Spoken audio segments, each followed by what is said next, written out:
Recording in progress. Am I a bad person? Tell me, am I? Sent me the link to a Nike advert. Why did you send me that? What was that about? So I'm sure most people are familiar with the term psychopath, but there's a lot of misconceptions around the term. So I think some people just use psychopath as a synonym for mentally ill. Other people have distinct associations with it. But basically, the term psychopath has a very long lineage, started as a German clinical psychiatric concept and has undergone a lot of revisions and conceptual debates over the time. But basically, the way we think of the term psychopath these days is rather than psychopath being binary, psychopath or non-psychopath, we think of something called psychopathy, which is basically a personality trait that exists on a spectrum. So to an extent, all of us exhibit psychopathic traits. To a lesser or greater extent. Greater extent can be clinical thresholds for personality disorders. You can't be diagnosed as a psychopath. You can be diagnosed with a personality disorder that is in some ways linked to psychopathy. And the higher end of the clinical spectrum has a lot of links to criminal offending, but the medium to sort of lower end trait expressions manifest in different ways. So superficial charm, fearless dominance, manipulativeness, lack of empathy, emotional attachment, impulsivity. And like I say, we all exhibit those facets to a lesser or greater extent. And in some specific settings, those trait exhibitions can be adaptive. And by adaptive, I mean advantageous. So you often hear about psychopathic CEOs or politicians. And there is a lot of research that is done on these sectors of society that show that politicians or CEOs do exhibit psychopathic traits more than the general population, let's say. And in sports, it's a very specific context in elite level sports. You can imagine lack of empathy, impulsivity, sort of lack of emotion, and all those things can have associations with what we could consider maybe desire to win at all costs, those kind of attitudes. So there might be some crossover between those concepts. So in sporting settings, the review that we conducted on published research showed that it can have certain advantages in terms of, like I said, competitiveness, will to win, all that kind of stuff. But also psychopathic traits tend to be related to adverse negative outcomes. And again, that's what we found in our review in elite level sports. So you can easily imagine how will to win and impulsivity turns into a higher chance to engage in doping behaviors, or a higher chance to cheat or defraud your team, or to even engage in interpersonal aggression on the football pitch or something like that. And what happens in sport is, and you've in that advert perfectly summarized, long story short, that the media tends to glamorize these behaviors. Adjectives and the descriptors that they're using is basically ticking off every single facet of psychopathy. I've got this will to win, I've got this lack of empathy, I go through and tick them all. And I'm not sure if they intended it or if the ad agency is just a really smart ad agency. But basically, when they're going through it and they're saying, I win at all costs, am I a bad person?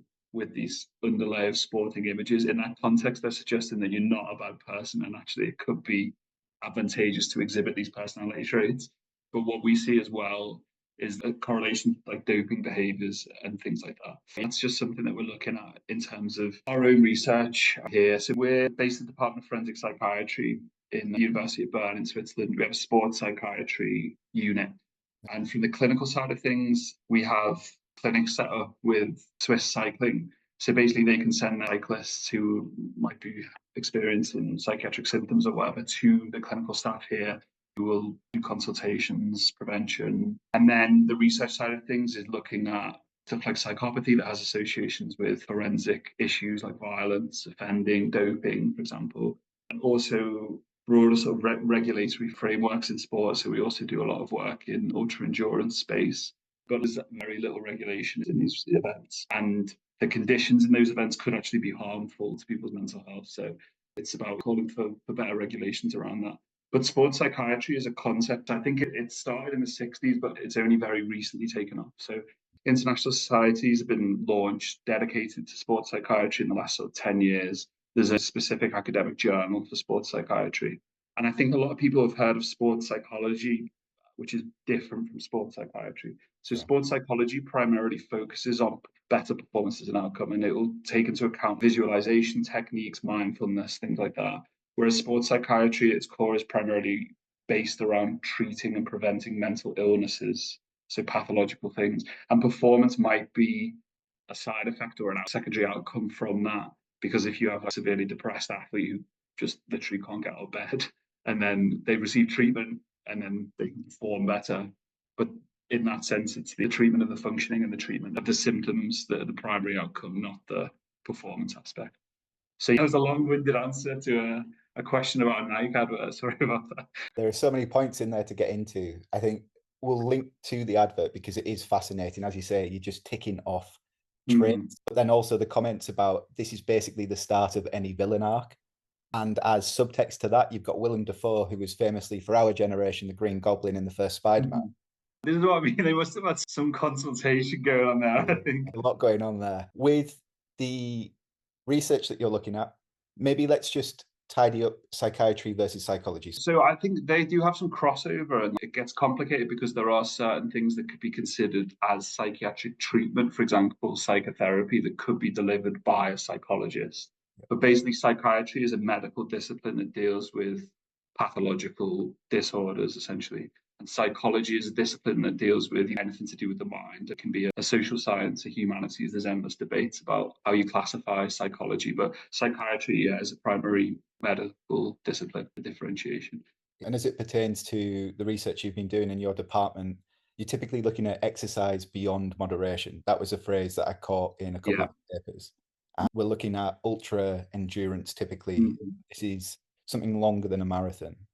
I think it's, again, definitions vary, but it's generally considered to be an event lasting. It's not perfect to do it on distance. It's not perfect to do it on volume of trading. It's not perfect to do it at event duration. But generally speaking, consensus is it's like participants in an event last 6 or more hours, basically, which again gets really complicated because you can have a mix of, you add even more distinctions on. So you have a mix of amateur participants and elite level participants, which is also pretty chaotic in terms of how you differentiate the two. Do you do it on training load? Do you do it on professional income base? It gets a bit complicated, but generally speaking, events over 6 hours or more. So you don't need to be a professional athlete to exhibit these symptoms. You could have a family, you could be holding down a job. The difference might just be whether you've got a support team or not. Exactly. The problem is when you are training at volumes that may be considered to be typical of a professional athlete, but you don't have that support network around you, you can obviously think about how that causes issues. Like your partner's asking where you are all the time when you're training, or you find it difficult to do your job because you put so many hours into training. That's when it becomes a bit of a problem. And that can have both physical implications and mental health implications as well. Something that I've observed as a coach, as somebody who consumes a lot of fitness, social media, and even with that Nike advert, there is this almost glamorization, this, help me out with that one. Mythologizing. That's who I was thinking, mythologizing of working hard and pushing the boundaries and achieving more than anyone else who's come before us. It could be CEOs, it could be athletes. These traits could be in all of us. Which in itself is a capitalist instinct. Go on. Well, this desire to constantly achieve and individual achievement is a capitalist ideal, right? I mean, there is a lot of literature that we've dabbled with. In one paper I can send you about the cultural frameworks around ultra endurance sport and ideal physique and things like that. It is driven by neoliberal capitalist individual fitness, individual performance, individual competitive levels. And in a lot of sociocentric societies, well-being is less focused on the individual, as more on the collective. And in those societies, I think conceptions around fitness, and it's not ideal, but well-being as a synonym is more focused on your family's well-being, your community's well-being, not just your own personal well-being. Whereas I think in neoliberal capitalist societies, we're more focused on ourselves naturally because of the system that we live in and that we've grown up in, which is in the speaker's opinion, let's say. If we think about fitness on an individual level, then typically it's something that we all want more of, and it is a pursuit. And for a lot of people, they'll never be satisfied with the level they get to. There's a change of goal. You had the world leading triathlete in one of your studies, and it was this thing of, I've mastered running, can I do? constant need for more, and I guess that is inherently capitalistic, isn't it? But could also be symptomatic of a mental health issue, like exercise addiction or something like that as well. Mm. And there's a lot. This is the thing that we're sort of struggling to delineate from a causal perspective, is that people who have specific personality traits or specific underlying mental health issues are drawn to these sports as a form of compensation or a maladaptive coping strategy, or whether the environment of these sports draws those issues, exacerbates those issues, or even causes the onset. And it's going to be very difficult to work that out. But I think, going back to what I was saying earlier about the regulation, so there's various races that you can find on the internet that basically travel the whole distance of America on the bike. And you have 10 days to finish it, is one race that we wrote about.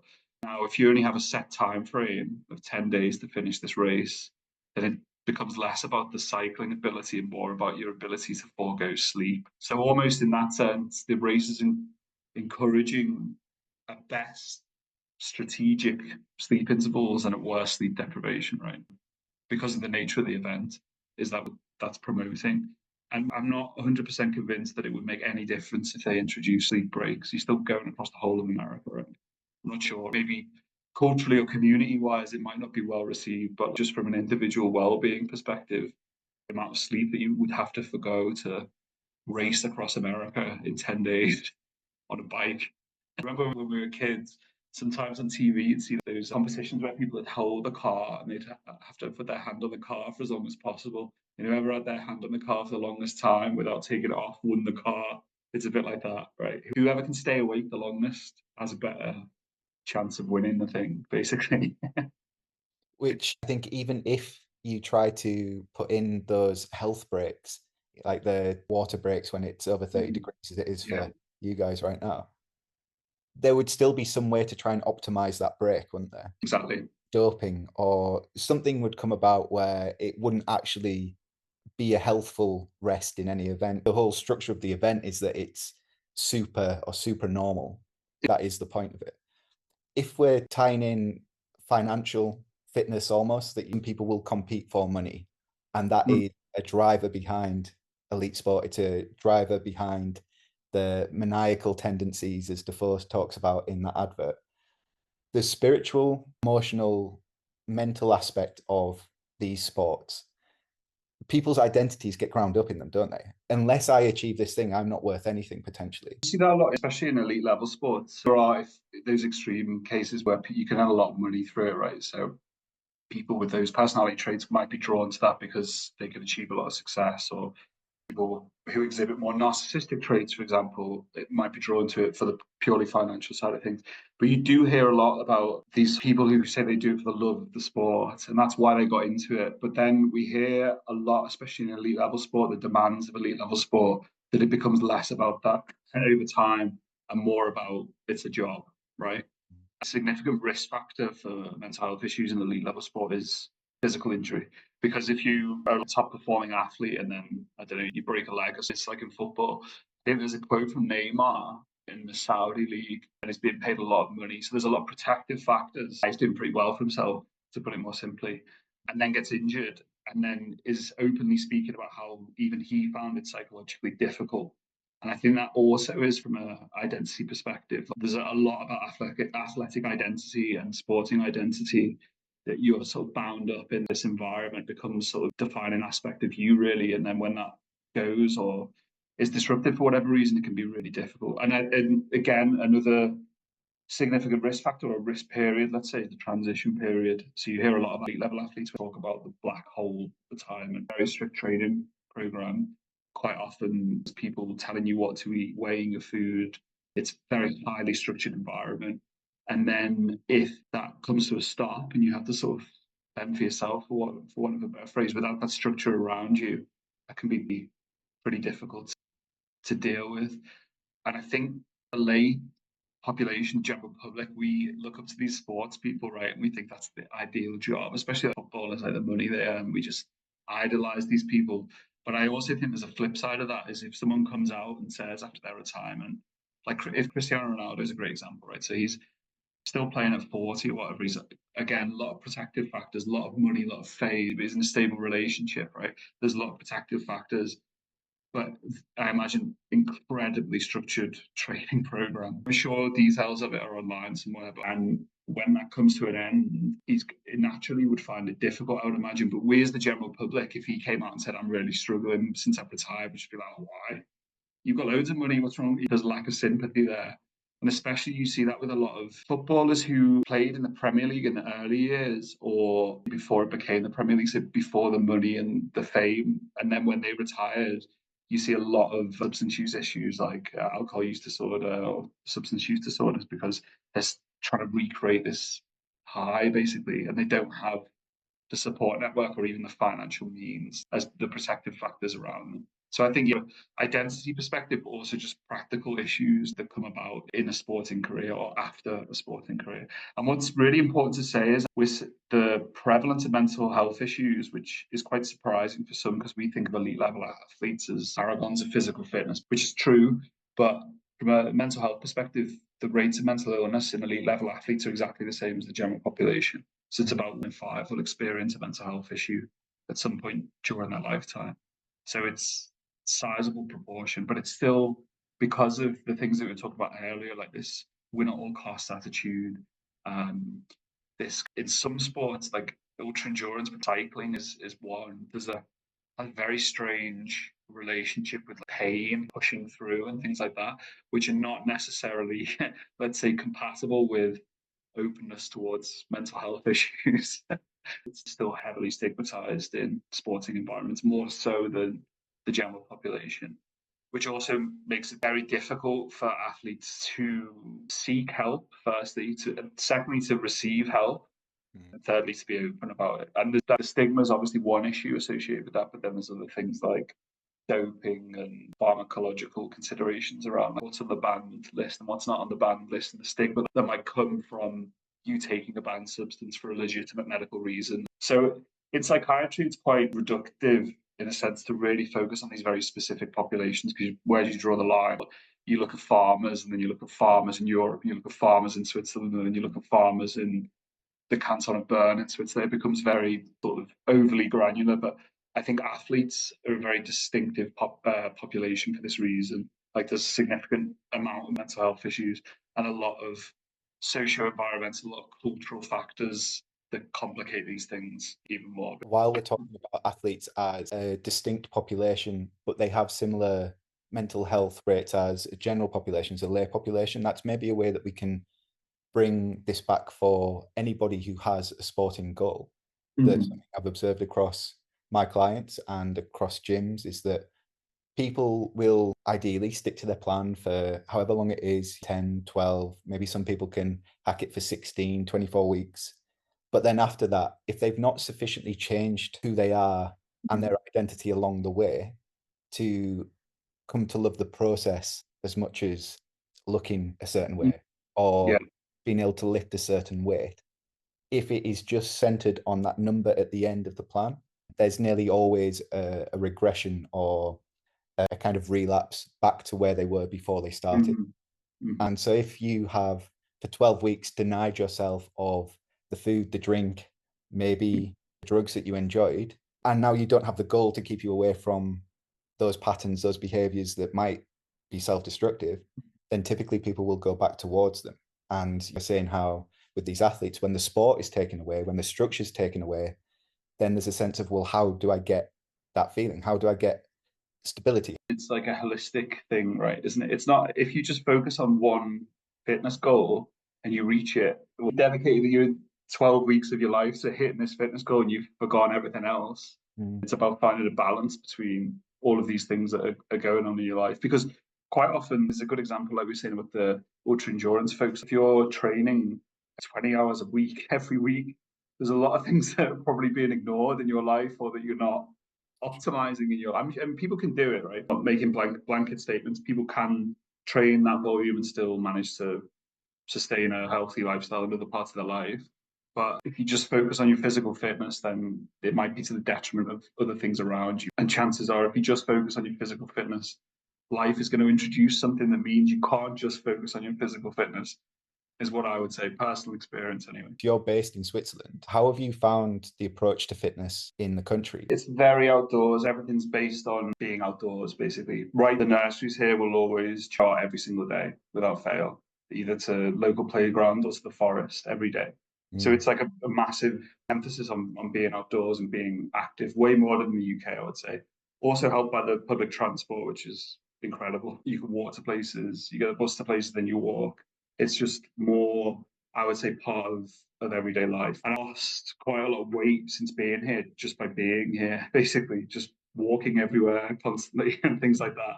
It just makes you, just by design of the society, it sort of makes you more active. I don't know if you've seen the longitudinal studies of Canadian women. There were 10,000 Canadian women studied, where two groups, and this is a correlational study, but the group that walked 4,000 steps a day had double the all-causes mortality risks of people who walked 8,000 steps a day on average.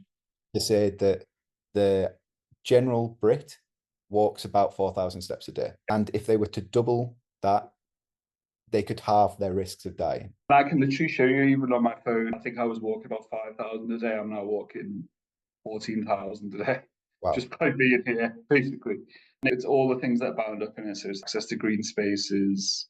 It's correlational. So it might be the exercise, but also it might just be being outside, or it might be that you go walking with a friend. So it's a pro-social aspect of it. But I think that makes perfect sense, basically. And this is why you hear it anecdotally. And also it's started to be recommended in guidelines. Doctors prescribing, they say, exercise as part of treatment programs for specific disorders like depression. And that generally, though, the thing that I would say is sometimes that is presented without caveat. More exercise the better, which isn't necessarily always true, because there are conditions that can come from over-exercise, like overtraining syndrome or exercise addiction, neither of which are recognized in diagnostic manuals. In psychiatry at the moment, I think there's general consensus around the mental health benefits of a moderate or acceptable rate of exercise that you're able to participate in. The pro-social aspect of it as well, that people who have community typically live longer. And if we look at blue zones around the world, if you walk up hills most days, eat a balanced diet, and have friends, that's quite a good life. Exactly. So this brings us neatly back to exercising beyond moderation, correlating with higher prevalence of psychopathic traits. And so if we push anything too far in one direction, there could be a problem. And physical fitness, as with anything, isn't something that you should overdo. And people who tend to do that maybe do have an increased chance of psychiatric disorder. And hamstring chains, for example, it could be as simple as that. If you over-exercise, your chances are you're making yourself more vulnerable for both somatic and psychiatric issues. We look at these athletes, we look at bodybuilders, and the way that you hear bodybuilding spoken about by bodybuilders, it's often seen as a glamorized eating disorder contest. Who can eat the least to look the most lean? With these athletes, who can train the hardest to get the best outcome? It's always too extreme to get to this peak level of fitness, whether that's a look or a world record or banging in the goal in the World Cup final. To get to that point, there will be an element of extreme, which is healthy. And that's the sport that does that, right? That's the conditions of the sport that do that. These people might genetically or biologically be predisposed to develop eating disorder issues, but it's the nature of the sport that is conditions of the sport that's promoting that. It's like in cycling, right? Just naturally cycling, your weight is a performance determinant. So if you can bring your weight down, you might perform better, right? So it's the sport that's enforcing that, essentially. I knew a guy who basically would sleep 16 hours a day and just eat enough to do his training session. Wild. How can you live like this? And imagine what that does to your mood as well. But also imagine what that does to your relationships, what that does to your social life, what that does to your employment if you have it, etc. It's saying earlier about this holistic approach to well-being and fitness. If you're pushing physical fitness that far, then it can have significant detrimental effects, right? We imagine. Maybe not. Alex, class to catch up with you. Where should people go if they want to check out your research or anything interesting in the field that you're looking at? I would say look at that Nike advert first. It's very interesting. Google Scholar is generally the easiest thing to use if you're interested in academic literature. But there's also a lot of stuff that's started to come out as sports psychiatry has taken off about mental health issues and athletes coming forward and discussing their mental health issues. And what's really interesting when I speak to the clinicians here is that athletes have very interesting, let's say, idioms of distress. They will talk about a black hole before the finish line and things like that, rather than we might have different descriptors of the general population for if we were experiencing depression or something like that. So I would check that out. Google Scholar, if you're interested, just general search terms will bring stuff up. But also there's quite a lot in the media, so even news articles about athletes coming forward. And I think just to consider that Mike presents those traits unequivocally as good in sporting context. But if you just step outside of that, and if you just shut your eyes and didn't see the athletes behind the advert, you would probably think when the ad asks, am I a bad person? You would probably think, yeah. All right, that was episode 3 of Fitness and Thinking with Alex Smith of the University of Bern.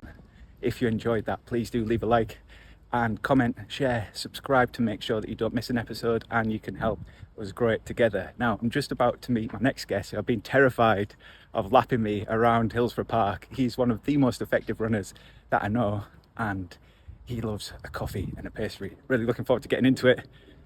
Hello, Jack Martindale. Hello. Hi.